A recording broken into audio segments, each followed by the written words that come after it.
बुलाएंगे पाकिस्तान की आन, पाकिस्तान की शान, वज़ीर-ए-आज़म इमरान खान। पहले तो मैं कोटली के रहने वाले शहरियों,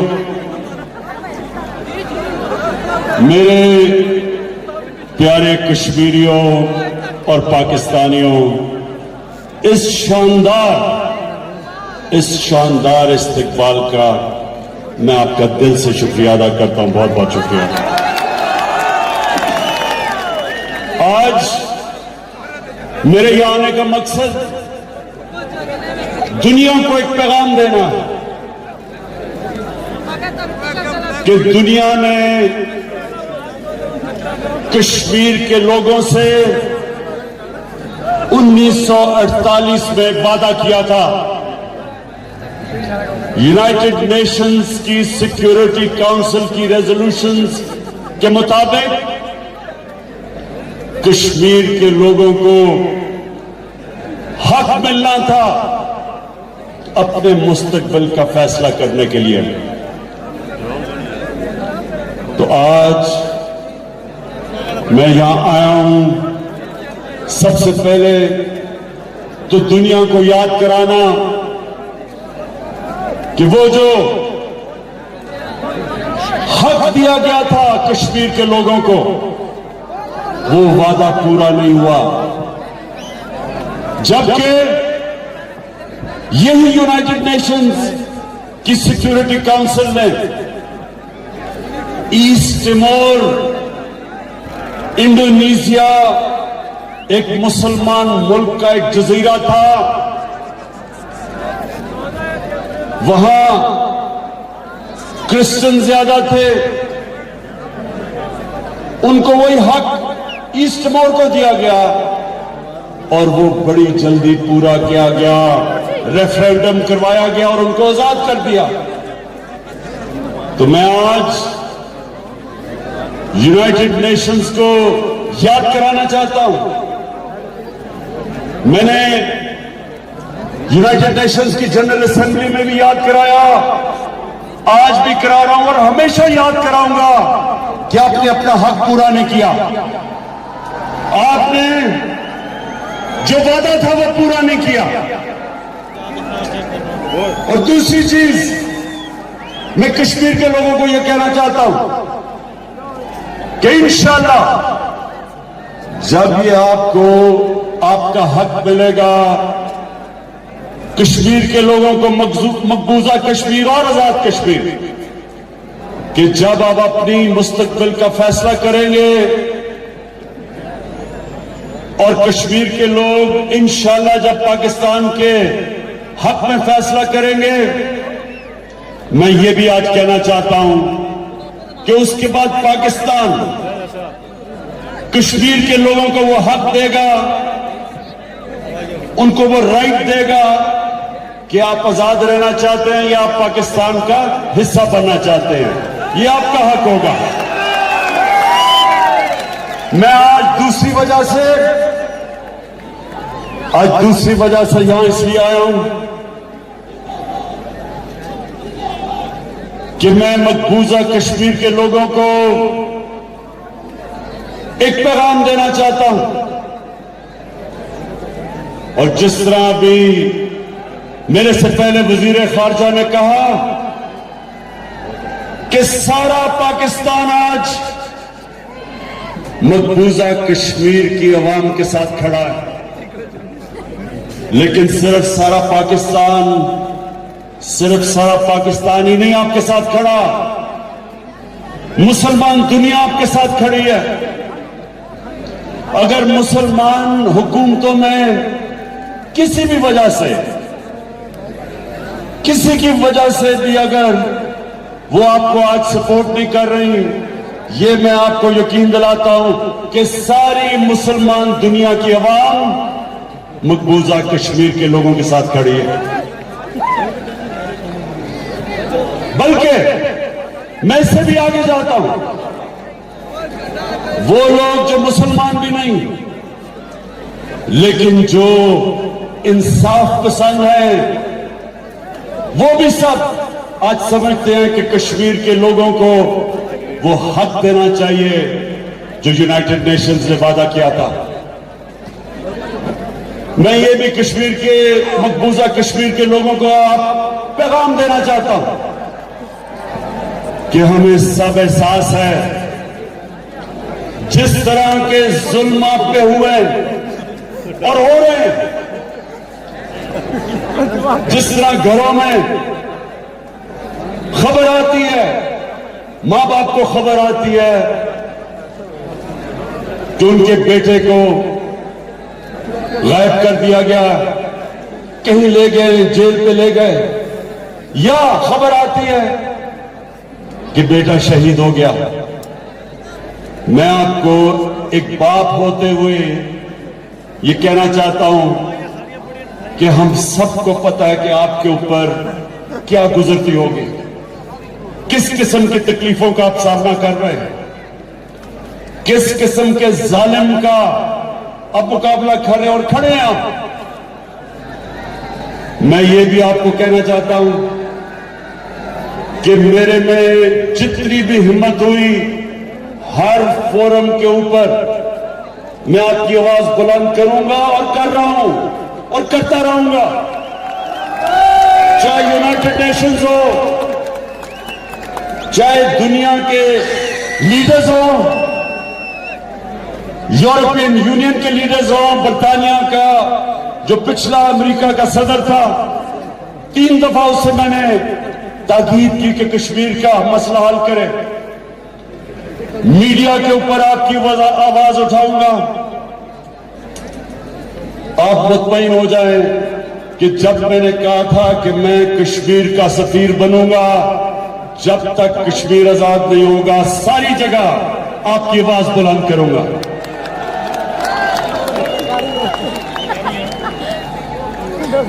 मेरे कोटली के शहरियों, मैं अब आपको ये बताना चाहता हूं कि जब हमारी हुकूमत आई तो मैंने पूरी कोशिश की कि हिंदुस्तान को हम एक दोस्ती का पैगाम दें, उनको समझाएं कि कश्मीर का मसला ये आपके जुल्म से नहीं हल होगा। दुनिया की तारीख ये बताती है कि कोई भी दुनिया की ताकतवर फौज एक आबादी के खिलाफ नहीं जीत सकती। जब एक कौम सारी खड़ी हो जाए, बड़ी से बड़ी फौज दुनिया की तारीख हमें बताते हैं कि फेल हो गई। अमेरिका सुपर पावर वियतनाम में नहीं जीत सका, 30 लाख लोगों की कुर्बानी दी वियतनाम के लोगों ने और आखिर आजाद हो गए। सुपर पावर नहीं जीत सके। अफगानिस्तान की तारीख बताती है कि कितनी सुपर पावर्स आई अफगानिस्तान में, लेकिन एक आबादी के खिलाफ कोई सुपर पावर नहीं जीत सकती। अल्जीरिया में फ्रांस ने कितना जुल्म किया, लेकिन आखिर आबादी के खिलाफ फ्रांस नहीं जीत सका। हिंदुस्तान 9 लाख फौज ले आए, ज्यादा भी फौज ले आए, लेकिन वो एक आबादी है कश्मीर के लोगों की जो आपकी गुलामी कबूल कभी नहीं करेगी। जो बच्चा पैदा होता है कश्मीर में, उसके भी दिल में सबसे पहले आजादी का जज्बा जाता है। जितने मर्जी जो मर्जी आप करें, कश्मीर पे 1 लाख कश्मीरी शहादत दे चुके हैं। मैं आज हिंदुस्तान को कहता हूं कि ये आप कभी जीत सकते ही नहीं जब एक आबादी मानती नहीं है आपको। और जो थोड़े से लोग कश्मीर में हिंदुस्तान की हिमायत करते थे, जब से 5 अगस्त से जो आपने जुल्म करना शुरू किया, लॉकडाउन किया, कर्फ्यू लगाए, वो भी थोड़े से लोग आज आजादी चाहते हैं। कोई हिंदुस्तान, कोई कश्मीर का सियासतदान जो प्रो इंडिया हो, मैं आज आपको लिख के देता हूं कि वो कभी वोट जीत ही नहीं सकता, इलेक्शन ही नहीं जीत सकता हिंदुस्तान कश्मीर में। इसलिए मैंने जो पहले आपसे नरेंद्र मोदी, मैंने कोशिश की थी आते साथ ही कि हम अपने ताल्लुकात ठीक करें और कश्मीर का मसला हल करें डायलॉग के जरिए, यूनाइटेड नेशंस की रेजोल्यूशन के तहत हम हल करें। मैं फिर से आपको कह रहा हूं कि और कोई दूसरा रास्ता नहीं है। मैंने जब आपको तब कहा तो मुझे समझ नहीं आई, शुरू में मुझे समझना है कि ये क्यों नहीं मेरे साथ आगे बढ़ रहा है, डायलॉग क्यों नहीं कर रहा। फिर जब पुलवामा हुआ और पुलवामा के बाद जब बालाकोट पे हिंदुस्तान के जेट ने आके हमारे दरख्तों को शहीद किया,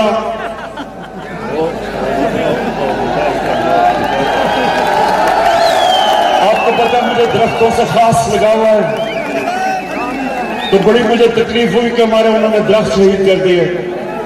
लेकिन तभी मुझे पता चल गया कि ये अमन नहीं चाहते, ये दोस्ती नहीं चाहते, बल्कि वो पुलवामा को इस्तेमाल कर रहे थे और बालाकोट को इलेक्शन जीतने के लिए। और वो जो इनके एक सहाफी गोस्वामी, उसकी जो मंजर आम में आया, पता चला कि पहले से प्लान किया हुआ था कि उन्होंने हमला करना चाहे। और मैं कहता गया कि हमारा पुलवामा से कुछ नहीं था,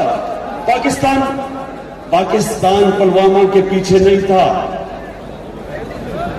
लेकिन पहले से प्लान किया था कि बमबारी करेंगे, उसको इस्तेमाल करेंगे इलेक्शन जीतने के लिए। फिर मंजर आम में क्या आया, यूरोपियन यूनियन की डिसइंफॉर्मेशन लैब, पता चला कि 600 इन्होंने फेक साइट्स बनाई हुई थी, फेक अकाउंट्स की, जिसमें से प्रोपेगेंडा चल रहा था पाकिस्तान की फौज के खिलाफ और इमरान खान के खिलाफ। तो हम दोस्ती कर रहे थे, आप जड़ें काट रहे थे हमारी।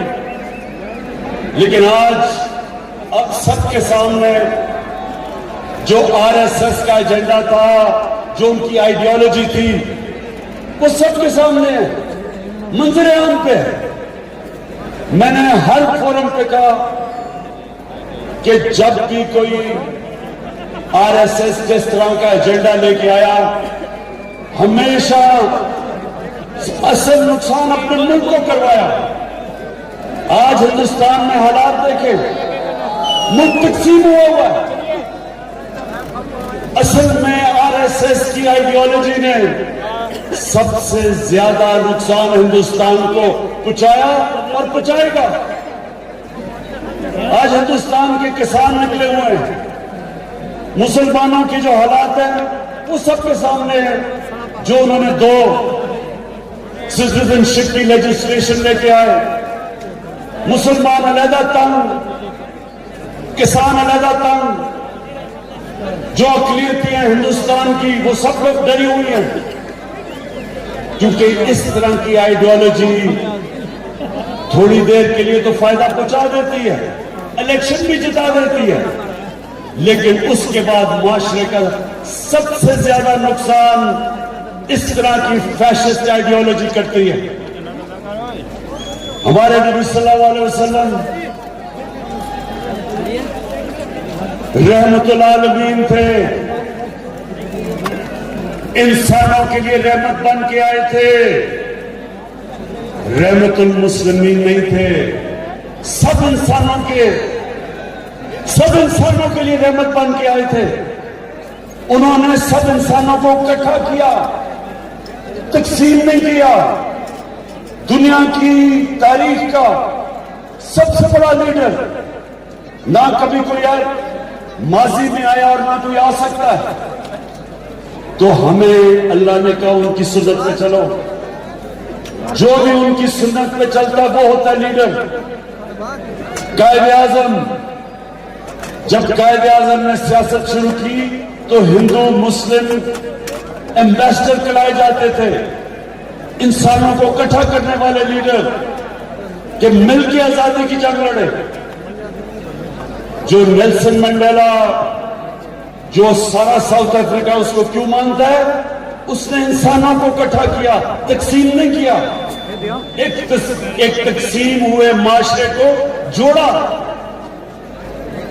तो नरेंद्र मोदी, मेरा सबसे बड़ा पैगाम आपको ये कि आप जो हिंदुस्तान को तकसीम करके ये हिंदुत्व की जो आइडियोलॉजी है ये आपको इलेक्शन तो जिता देगी, ये हिंदुस्तान की तबाही, ये तबाही की आप बुनियाद रख रहे हैं। तो आज मैं फिर से आपको कहता हूं कि कश्मीर का मसला हमारे साथ मिलकर हल करें, और उसके लिए सबसे पहले जो आपने 5 अगस्त को ये कदम उठाया था 370 आर्टिकल खत्म करने का, उसको रिस्टोर करें और फिर हमारे से बात करें और यूनाइटेड नेशंस की रेजोल्यूशन के तहत कश्मीरियों को वो हक दे जो दुनिया की कम्युनिटी ने, वर्ल्ड कम्युनिटी ने जो हक दिया था वो दे। हम तैयार हैं आपसे फिर से बात करने के लिए, लेकिन फिर से मैं कहता हूं इसको कभी ये ना समझें जो मुझे लगता है पिछली बारी आपने समझा था कि हम कोई कमजोरी के आलम में आपसे दोस्ती करना चाहते हैं। ये मुल्क पाकिस्तान, ये मुल्क उन लोगों का है जो ला इलाहा इल्लल्लाह के कलमे के ऊपर मुल्क बना था। अल्लाह के सिवा किसी के सामने ये झुकने वाले लोग नहीं हैं। ये किसी से ना कभी किसी का खौफ है ना हो सकता है। जो अल्लाह एक अल्लाह की गुलामी करता है वो कभी किसी और की गुलामी नहीं कर सकता। इसलिए कभी ये ना समझना कि जब हम कहते हैं हम आपसे दोस्ती करेंगे कि हमें किसी किस्म का खौफ या डर है।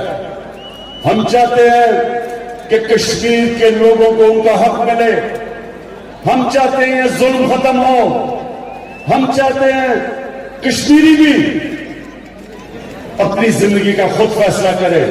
ये इनका ह्यूमन राइट है, ये इनका डेमोक्रेटिक राइट है, और इंशाल्लाह इस राइट के लिए सारा पाकिस्तान कश्मीर के लोगों के साथ खड़ा है।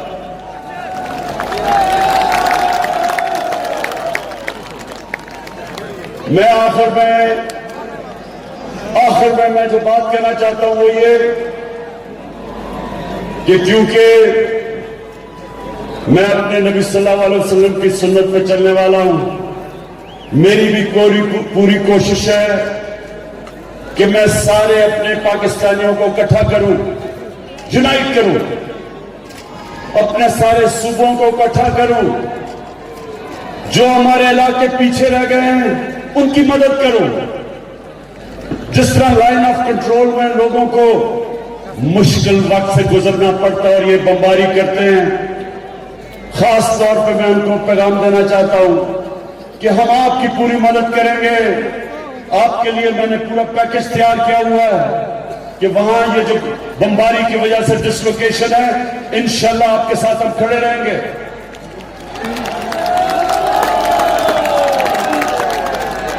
मैं हर किस्म की सोच के साथ बात करने के लिए तैयार हूं, हर किस्म के नजरिए के साथ मैं बात करने के लिए तैयार हूं, लेकिन जो मैं कभी किसी किस्म की मुफाहमत जो मैं नहीं करूंगा, मैं कभी बड़े बड़े डाकुओं को एनआरओ नहीं दूंगा।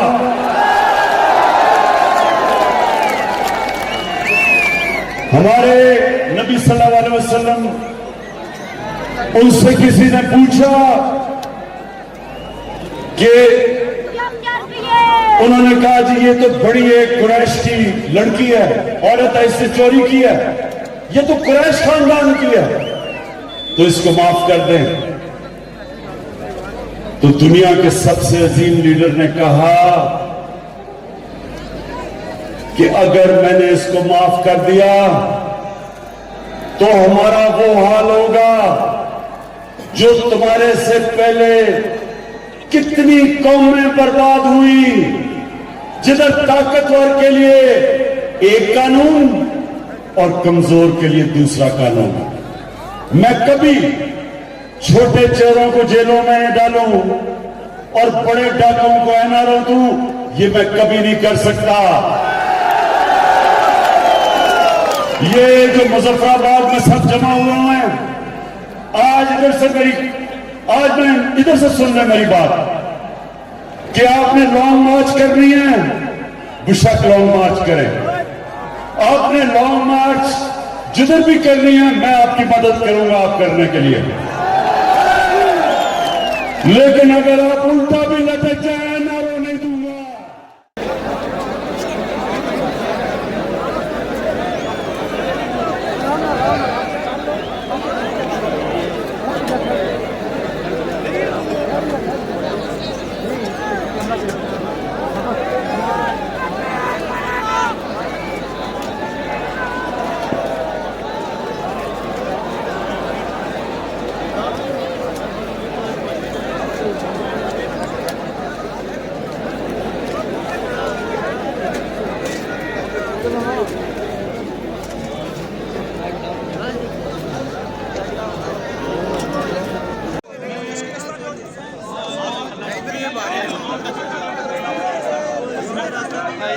Hatırlanan diyor.